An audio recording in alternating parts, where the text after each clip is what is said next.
Hi everybody, it's Ryan and Dawn, and we're here with our September update. We've had a lot of stuff going on, so we'll just quickly catch you up. The last thing that happened since we did an update was we went to Gen Con, and I filmed some of our experience at Gen Con, and you can watch the videos right here.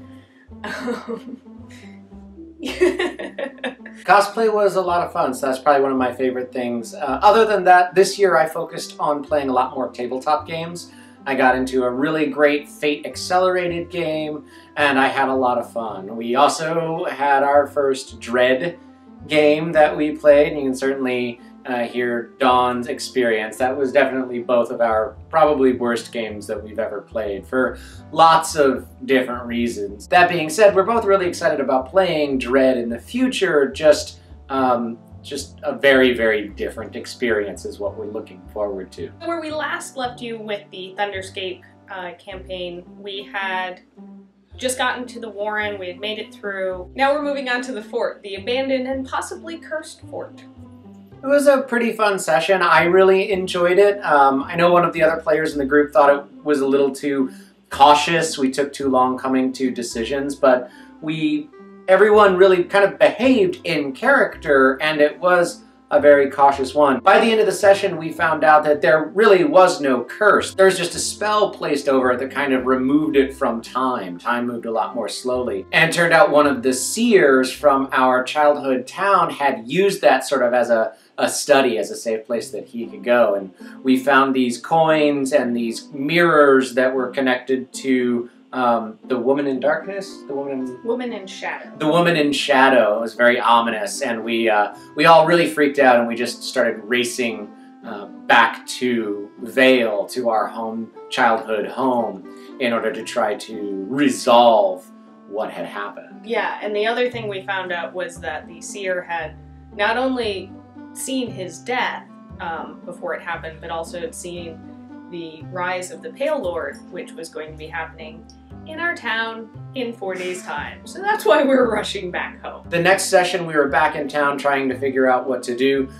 My character and Brent's, Tanook and Inat, we rushed off to the island where all of the ancestors were buried to try to do some reconnaissance, and we saw something and didn't know what it was. We kind of freaked out. Maybe we jumped the gun a little bit. The next day, we were all prepared, and there was a huge invasion of undead, of skeletons and zombies. It was taken care of pretty quickly. There were some clerics that didn't make it, and townspeople that didn't make it, though a lot of them did get to safe houses. Dawn's character was able to do some pretty cool stuff, channeling her brand new legend. And Inat was able to, I just sat up on the roof and played sniper for the entire round, and that was a lot of fun to get to contribute pretty heavily to the battle, but still be off and really get to act like I'm supposed to as a sniper. And I was actually able to use some of the legends and aspects that were in the supplement that we picked up at Gen Con, and that was really great because it finally added healing and some magic ability, and while my character doesn't like magic, the healing aspect was like, yay! Next session, I think, might be our last. Yeah, pretty sure that's where it looks like. We're finally going to wrap this one up. It's nice that the story has been so tight and concise, but it'll be kind of a shame to see these characters go. Although, we're not really sure, but we might not, and you might not, have to see some or all of these characters go. We're gonna tease that, and if it comes to fruition, we'll definitely let you know what it is that we're talking about. Before we get to book recommendations, if you have not heard of it, Brigade Con is coming up in just a little over a month, which is an online convention run by a bunch of people in the YouTube RPG Brigade. One-day event of all sorts of games that are being run online, panels, discussions, stuff like that, that you can be anywhere in the world and tune in and participate or at least watch. My book recommendation is The Strain. I was able to tear through book 1 and book 2 of the graphic novel pretty quickly.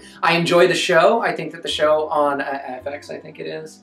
I think that the show on whatever it is, Hulu is what I watch, is really good. I enjoy that, and I've slowly been making my way through the novel, but the graphic the graphic novel is a lot of fun. So the Strain graphic novel, that's my recommendation. And my recommendation is The Martian. I read this because I've been hearing a lot of things about it and definitely wanted to read it before the movie comes out, which looks really awesome.